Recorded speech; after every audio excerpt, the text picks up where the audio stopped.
Amigos televidentes, ¿cómo están? Bienvenidos. Acá arrancamos las tardes con Noticias 7.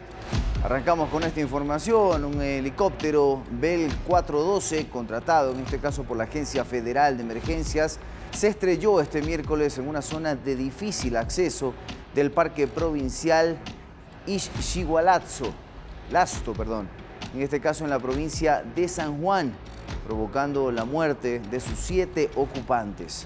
La aeronave participaba de las jornadas finales de un curso de capacitación en el combate de incendios forestales y se dirigían hacia Valle Fértil cuando emitió una señal de alerta cerca de las 10:30. Tras perderse el rastro en medio de condiciones meteorológicas adversas y baja visibilidad, un amplio operativo de búsqueda coordinado por las fuerzas nacionales y provinciales localizó los restos, confirmando el fallecimiento de toda la tripulación. Entre las víctimas fatales figuran altos mandos provinciales y funcionarios nacionales especializados en emergencias por la Secretaría de Estado de Seguridad y Orden Público de San Juan, por el Servicio Nacional del Manejo del Fuego, también la tripulación, el piloto de la aeronave oriundo de Buenos Aires. Realmente terrible.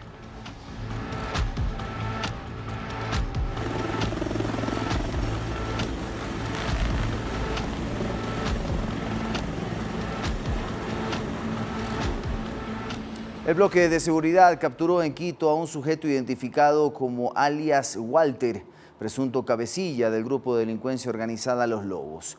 Entre los indicios decomisados, armas de fuego, explosivos y teléfonos celulares que se incautaron. Las operaciones contra las estructuras del crimen organizado continúan en distintos puntos del país. En un allanamiento ejecutado en el sector del Bicentenario norte de Quito, fue localizado y capturado Walter L., alias Walter, quien tenía en su poder 2 revólveres, un chaleco antibalas, cigarrillos de contrabando y aproximadamente 20 tacos de dinamita.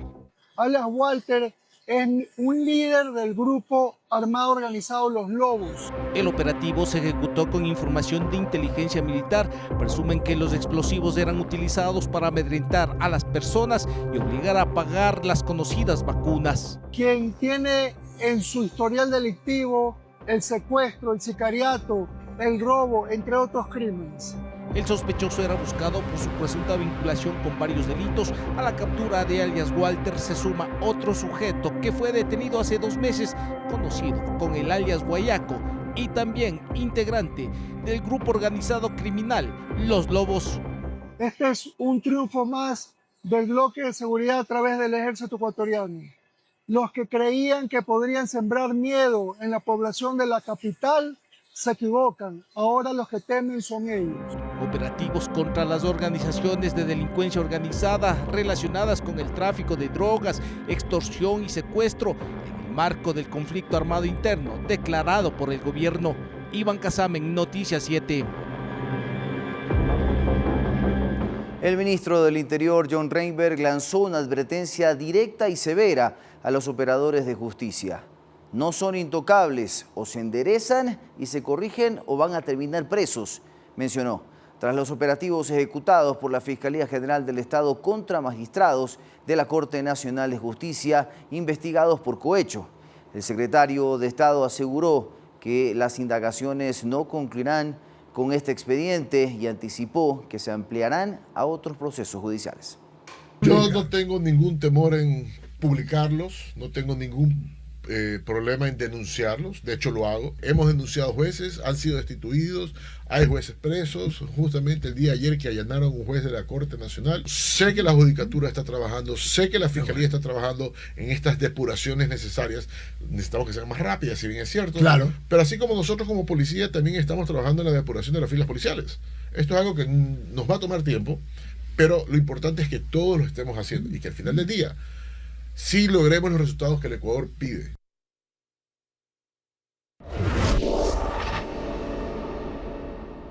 Y se mantiene activa la búsqueda de Edinson Alexander Delgado Rocafuerte, alias Saoko, identificado como objetivo de alto valor y presunto integrante del grupo armado organizado Saobox. Se ofrece una recompensa de $1 millón. Atención al detalle. Si tienes información, comunícate de forma confidencial al 1-800-DELITO.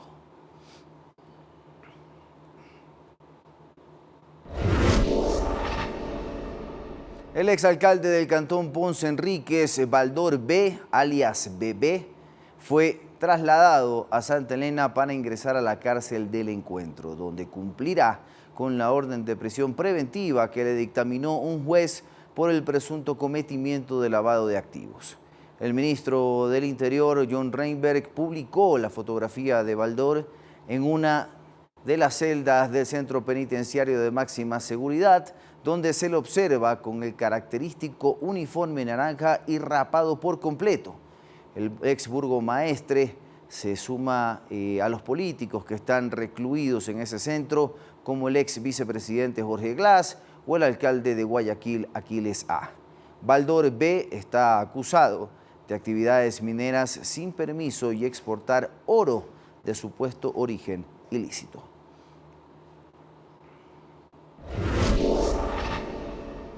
Y en un operativo ejecutado por el distrito Quitumbe en el sector El Conde, acá en la capital, la Policía Nacional detuvo a 2 ciudadanos identificados como alias El Chino y alias Enano, quienes se movilizaban en un vehículo y contaban con boletas de captura vigentes. Los aprehendidos suman más de 14 procesos judiciales y un amplio historial delictivo que incluye delitos como tráfico de sustancias sujetas a fiscalización, tenencia y porte de armas de fuego, robo, asociación ilícita, asesinato e intimidación. Durante la intervención incautaron 2 armas de fuego, 21 cartuchos, 860 dosis de sustancias catalogadas como sujetas a fiscalización, como lo son la marihuana y la cocaína.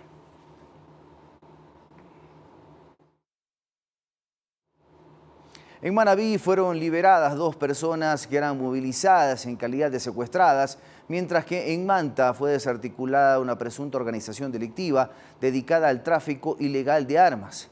Entre el material decomisado, fusiles, municiones, celulares, entre otros indicios. En un allanamiento ejecutado en el barrio San José del sector Tarqui, Cantón Manta, equipos tácticos y de inteligencia de la policía desarticularon una presunta célula criminal dedicada al tráfico ilegal de armas de alto calibre. Entre el arsenal de guerra constan 3 fusiles con sus respectivas alimentadoras, una pistola, un tumbapuertas y equipos celulares. Tenemos 16 municiones calibre 9 milímetros, 39 municiones calibre 7.62, así como también 81 municiones calibre 5.56. El operativo dejó como resultado la aprehensión de 8 personas, entre ellas un adolescente que fue puesto bajo aislamiento. Los sospechosos serían miembros de un grupo delictivo organizado que tiene su centro de operaciones en la provincia de Manabí. Pertenecen al grupo organizado de los choneros. Estos sujetos se tenían, según información procesada por unidades investigativas, se tenían previsto que iban a ejecutar varios hechos violentos. En otro caso, fueron detenidos 3 sospechosos de estar implicados en el delito de secuestro. Tras una rápida intervención ejecutada en el cantón Jipijapa, fue liberada una persona que estaba retenida en contra de su voluntad y otra logró escapar, dando aviso a los uniformados. Un vehículo y una motocicleta interceptó a estas personas y les hizo subir a la fuerza. Una vez que estaba en movimiento el vehículo, una de las víctimas logra escaparse de sus captores para posterior dar inmediato aviso a la policía, activando de manera inmediata el personal del distrito Jipijapa un operativo. La oportuna reacción policial permitió poner a salvo a la víctima y continuar con el procedimiento conforme a la ley. Iván Casamen, Noticias 7. En Santo Domingo de los Áchilas fue desarticulado el grupo armado organizado Los ERE. El operativo dejó 10 detenidos, entre ellos un sujeto de interés penal relevante, así como municiones y armas decomisadas.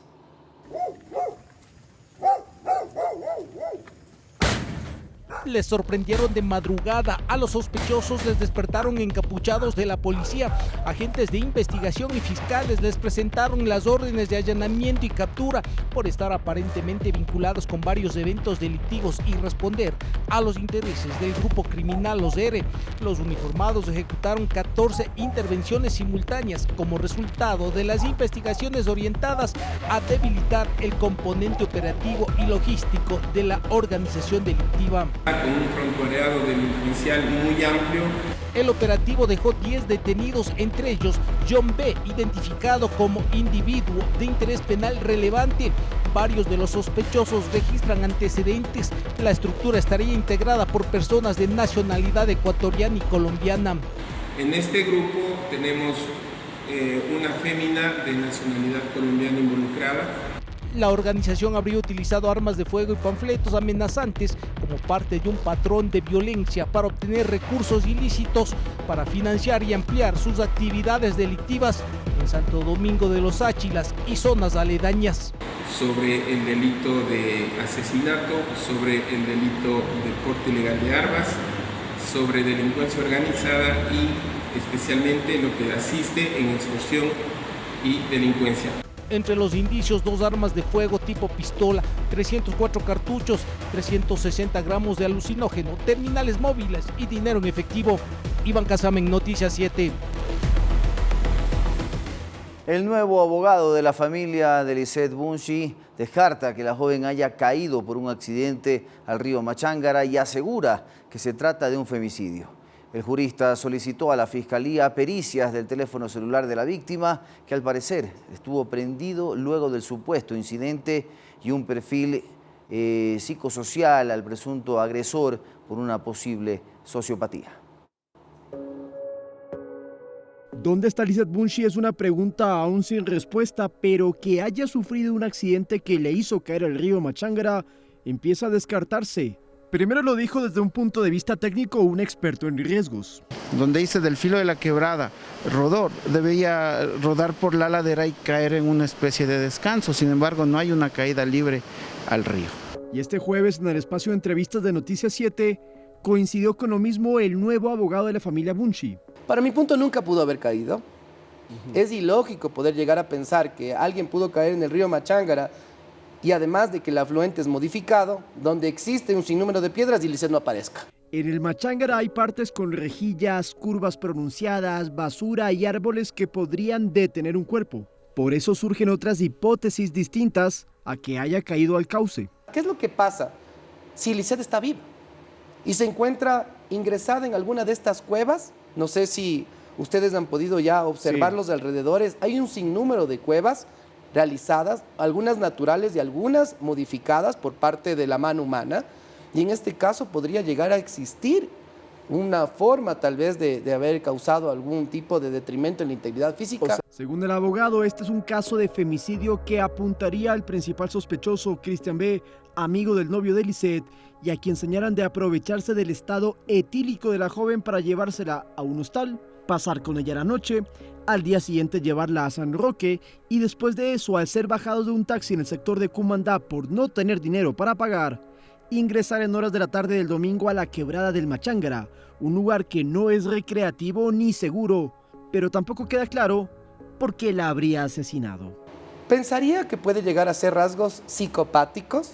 Para mi punto de vista, yo he pedido ya un examen de rasgos de personalidad con énfasis en el desarrollo psicosocial y para poder ubicar patologías en el agresor. Y es que otra contradicción con la versión de Christian B., que asegura hubo un accidente, es el celular de la víctima. Supuestamente ella se había caído con una chompa y ahí es donde estaban los teléfonos celulares. De ambos, así es. De ambos. Sin embargo, el padre de Lisette había realizado 2 llamadas telefónicas en donde contestan el teléfono celular. Sin embargo, no hay la comunicación de la interlocución del teléfono, pero está contestada la llamada.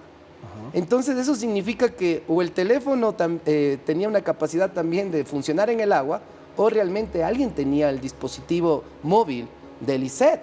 Con estos indicios, el abogado solicitó a la Fiscalía una pericia para su rastreo tecnológico, pero también que se procese a los 2 ciudadanos de calle que habrían presenciado los hechos, posiblemente muy de cerca. Lautaro Andrade Castro, Noticias 7.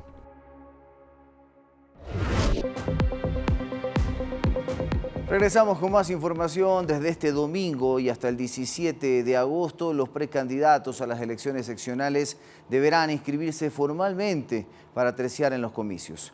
Una vez que el organismo electoral valide su inscripción, serán habilitados formalmente como candidatos. El listado definitivo de postulantes se conocerá el 9 de noviembre. El domingo 29 de noviembre se elegirán 23 prefectos y viceprefectos, 222 alcaldes, 4.131 vocales de juntas parroquiales y 7 consejeros del Consejo de Participación Ciudadana y Control Social.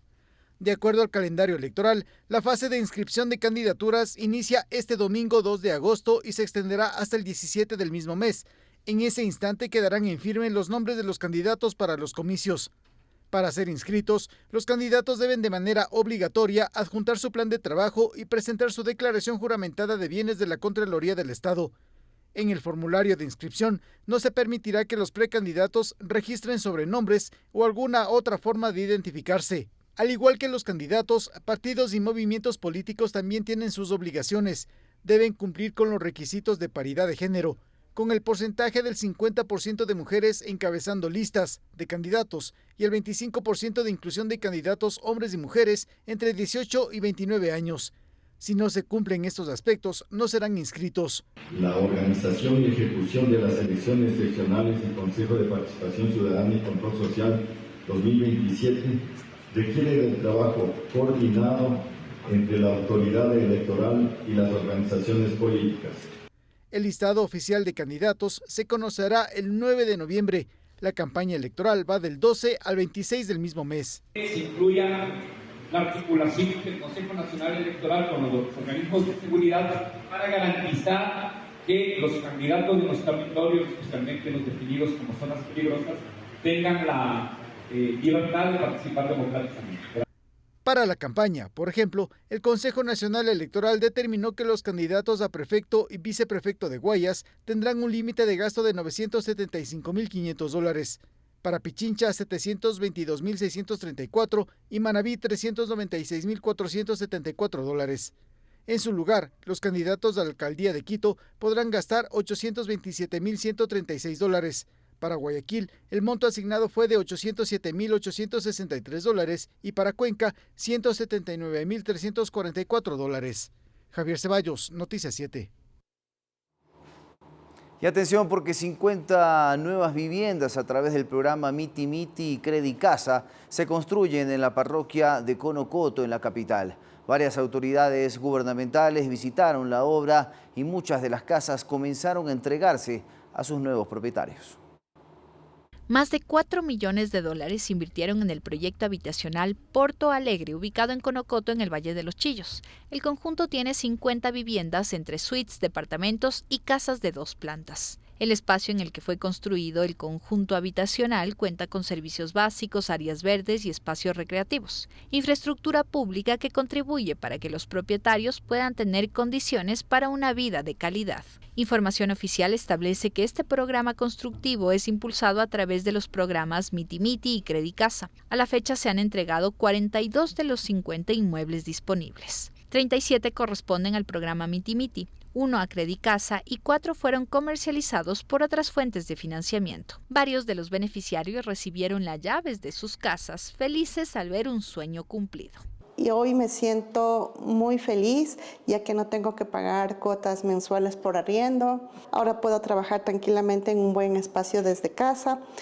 Recordemos que el programa Credicasa está dirigido a jubilados y afiliados con una tasa de interés preferencial de 2.99%, mientras Miti Miti entrega un acceso a una vivienda propia mediante una tasa de interés preferencial de 4.99%, con una entrada del 5% y un plazo de hasta 30 años de pago. Datos oficiales señalan que este último programa registra al momento 9.557 viviendas financiadas a escala nacional. Sofía Vintimilla, Noticias 7. Un incremento del 25% en las tarifas de los pasajes interprovinciales e intraprovinciales fue autorizado por la Agencia Nacional de Tránsito. La resolución estipula que los nuevos precios entraron en vigencia desde el 25 de julio. La resolución oficial emitida por la Agencia Nacional de Tránsito establece que los valores en las principales ciudades son: un viaje de Quito a Guayaquil, $14.66, un viaje de Tulcán a Quito, $8.77, de Quito a Cuenca, $17.25, de Guayaquil a Cuenca, $11.50, de Santo Domingo a Guayaquil, $9.92, de Manta a Guayaquil, $7.19 y de Esmeraldas a Guayaquil, $16.39. La tarifa preferencial para adultos mayores, niños y personas con discapacidad continuará siendo el 50% del valor del pasaje regular. Varios usuarios de la terminal terrestre de Quitumbe se mostraron sorprendidos por las nuevas tarifas. Guayaquil 13.25 me cobraron. ¿Ya? Sí. $25, $26, y solamente el pasaje de usted. No, de los dos. Dos pasajes. ¿Y normalmente cuánto pagaban por este viaje? Yo pagué hace 15 días, sí me cobraron 13.75. Hace 2 días viajé al oriente, entonces a Loreto pagué el pasaje $11.50. El día de ayer que regreso, ya con la novedad de que ha subido a $14.50. La solicitud de muchos representantes de la comunidad es que el incremento mejore también la calidad del servicio que prestan, pues persisten las quejas ciudadanas. El servicio no es el adecuado para que suban el costo, porque a veces sí tienen muchas falencias, todo eso. En algunas unidades hay los choferes groseros. El ministro Roberto Luque se pronunció respecto al tema, enfatizando que la Agencia Nacional de Tránsito tiene a su cargo cerca de 2.000 cooperativas a escala nacional inscritas. Regularización hoy implementa sobre esas 2.000 cerca de un 25%, pero quiero ser claro de que en muchos de esos casos incluso se estaba cobrando más que eso de ahí. El incremento del 25% del pasaje interprovincial e intraprovincial a escala nacional se da de acuerdo a la información oficial por un factor de ajuste tarifario único. La ANT estableció que los nuevos precios responden al índice de variación de costos operativos y al factor del equilibrio económico y social. Además, las autoridades precisaron que la Dirección de Control Técnico Sectorial ejecutará controles periódicos en las terminales terrestres para evitar cobros no autorizados. Sofía Vintimilla, Noticias 7. Tanto en el sector público como en el privado, los trabajadores deben recibir su 14º sueldo o bono escolar. Esto como tope máximo hasta el 15 de agosto. Este sobresueldo corresponde a un salario básico, es decir, $482.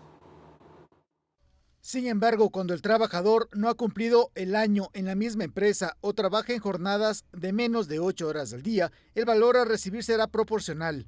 Este beneficio se entrega en la Sierra y Amazonía a los trabajadores de los sectores privado y público como ayuda para subsanar los gastos por matrículas, uniformes y textos de cara al inicio de un nuevo periodo escolar. Para este fin, el 14º sueldo debe otorgarse al trabajador hasta el 15 de agosto. La ley laboral establece sanciones si el empleador no paga el llamado bono escolar en la fecha indicada. Se le impondrá una multa de hasta 20 salarios básicos unificados, equivalentes a $9.640. No reciben el 14º sueldo en su totalidad los trabajadores quienes a inicio de año decidieron mensualizar el mismo. Javier Ceballos, Noticias 7. Bien, y sobre el final de nuestra programación debemos contarles que La Toquilla, nuestra artista ecuatoriana, presentó su tema País Chiquito dentro de la campaña para consideración como etapa previa a los Latin Grammy. La cantante ecuatoriana hizo